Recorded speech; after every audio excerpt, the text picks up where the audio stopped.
Hello friends, বলেছিলাম কালকে মেয়ের রেজাল্ট, তার জন্য চলে গেছিলাম তিনজনই রেডি হয়ে স্কুলে।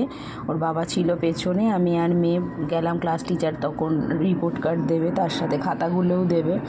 আগের দিন মেয়ে দেখে এসেছিলো খাতা, তো পরের দিন মেয়ে আমায় বললো তুমি একবার দেখে নাও। তাই জন্য আমি খাতাটা দেখছিলাম, আর ওদের গ্রুপ ছবি তোলা হয় প্রত্যেক বছর ক্লাস টিচারের সাথে, সেটা মেয়ে দেখছিল। দেখার পর আমরা রিঅ্যাডমিশন করে নিয়ে চলে গেছিলাম যেখানে বুক দেওয়া হচ্ছিল, সেই বুকের স্টলের কাছে। ওখানে গিয়ে বুক নিয়ে আবার বুক লিস্টের সাথে মেলাতে হয়, তাই জন্য আমি ওই ঘরটায় দেখছিলাম ফাঁকা ছিল কি না।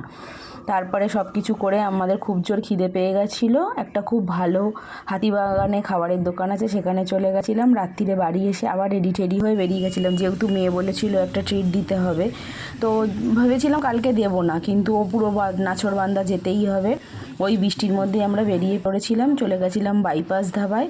এটার অ্যাম্বিয়েন্সটা খুব ভালো লাগে, তাই জন্য মা আর শাশুড়িকেও নিয়ে গেছিলাম। আমরা সবাই মিলে চলে গেছিলাম বাইপাস ধাবায়।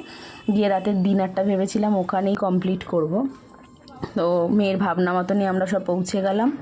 গিয়ে ওখানে রাত্রি ডিনার জন্য মেয়ে বিভিন্ন রকমের আইটেম অর্ডার করলো। কালকে সমস্ত কিছুই মেয়ের অর্ডারেই ছিল। আর এই ব্লু লাগুন, যে কোনো রেস্টুরেন্টেই যাবে না কেন, ব্লু লাগুনটা যে কী ভালো খায় তা আমি জানি না।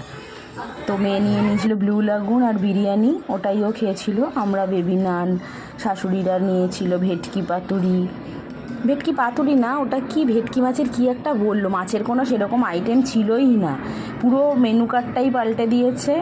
তাই জন্য আমরা যদি আগে জানতাম তো যেতাম না। আর লাস্টে নিয়েছিল হট গোলাপ জামুন আর আইসক্রিম, আর মেয়ে নিয়েছিল ব্রাউনি উইথ আইসক্রিম।